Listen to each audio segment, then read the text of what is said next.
Assalamualaikum warahmatullahi wabarakatuh. Kami dari kelompok 1 akan mempresentasikan hasil diskusi kelompok kami mengenai evaluasi sumber daya lahan dan air pada Subdas Ngerancah Kabupaten Kulon Progo. Subdas Ngerancah merupakan salah satu wilayah dari Serang, di mana sebagian besar wilayahnya berada pada Kecamatan Kokap, Kabupaten Kulon Progo. Subdas Ngerancah memiliki luas sekitar 21 km persegi, dengan outlet sungai berada pada Waduk Sermo. Subdas Ngerancah memiliki topografi dominan berupa lereng dan perbukitan dengan elevasi sekitar 100 sampai 800 mdpl, dengan bentuk lahan merupakan hasil proses vulkanik terdiri nasional. Tujuan dari penelitian ini ada 4. Yang pertama, mengetahui dan menganalisis kemampuan dan kesesuaian lahan di Subdas Ngerancah. Yang kedua, mengetahui dan menganalisis potensi dan ketersediaan sumber daya air di Subdas Ngerancah. Yang ketiga, menganalisis strategi dalam pengelolaan sumber daya dan penggunaan lahan, serta menganalisis strategi dalam pengelolaan sumber daya air. Evaluasi sumber daya lahan. Yang pertama, analisis satuan lahan. Satuan lahan dianalisis dengan delinasi manual menggunakan overlay hillset, kontur, dan sungai, di mana klasifikasi satuan lahan pada Subdas Ngerancah terbagi menjadi 7, yaitu lereng curam atau hill slope, puncak bukit atau hill crest, lereng bukit atau breakaway, kaki bukit atau foot slope, dataran bergelombang atau pedimen, lembah sungai atau lift, serta waduk atau dam. Evaluasi sumber daya lahan yang kedua yaitu kemampuan lahan. Kemampuan lahan dianalisis berdasarkan kriteria penilaian kemampuan lahan. Digunakan 3 metode matching, yaitu metode weight factor matching, metode arithmetic factor matching, serta subjective factor matching. Berdasarkan ketiga metode tersebut, dapat diklasifikasikan kelas kemampuan lahan pada Subdas Ngerancah berada pada kelas 3 sampai pada kelas 7. Evaluasi sumber daya lahan yang ketiga yaitu kesesuaian lahan. Kesesuaian lahan sendiri dinilai berdasarkan kesesuaian lahan pertanian dan non-pertanian.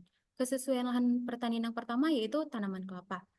Dianalisis menggunakan 3 faktor matching, yaitu weight factor matching, arithmetic factor matching, serta subjective factor matching. Berdasarkan ketiga metode tersebut, dapat diketahui kesesuaian lahan pada Subdas Ngerancah tidak sesuai untuk tanaman kelapa berada pada lereng curam dan waduk.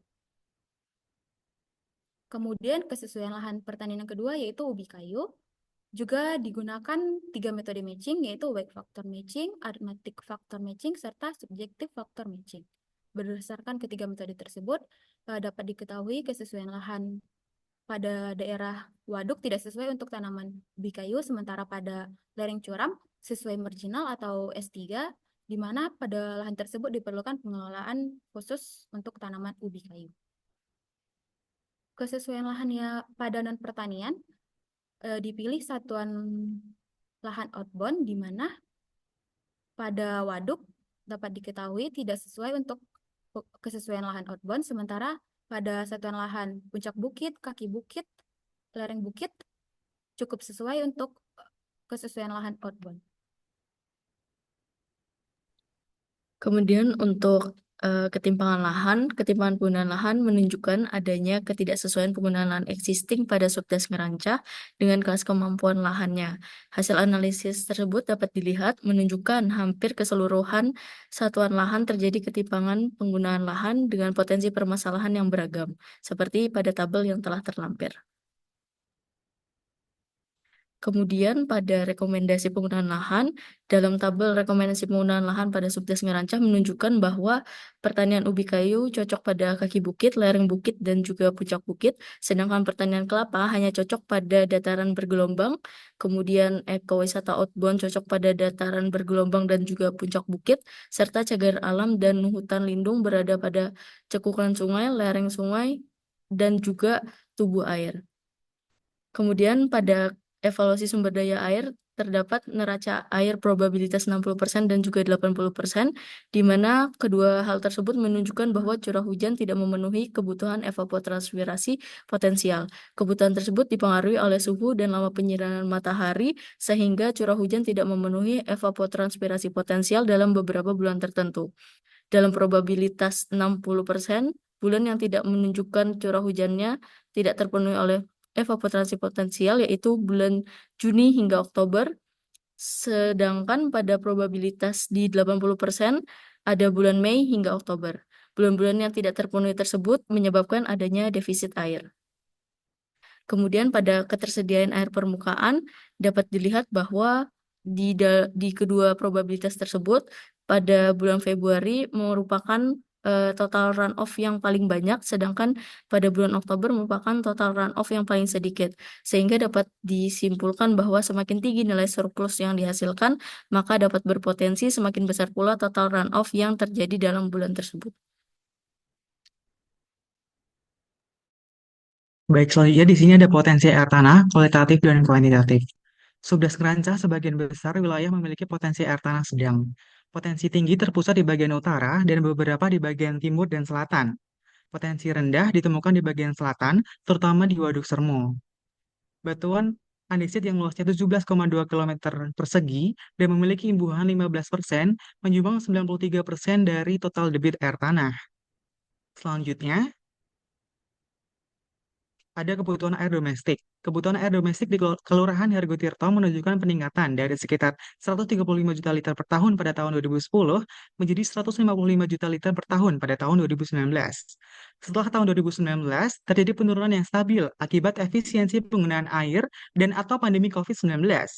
Kebutuhan air di Kelurahan Hargowilis meningkat dari 73 liter per tahun pada tahun 2010 menjadi 85,15 juta liter per tahun pada tahun 2017 dan tahun 2023. Lonjakan pada tahun 2014 dipicu oleh perubahan populasi dan atau kebijakan. Selanjutnya, kebutuhan air peternakan. Kebutuhan air peternakan di kedua kelurahan menunjukkan peningkatan sekitar 2.000 meter kubik per tahun. Selanjutnya, kebutuhan air perikanan.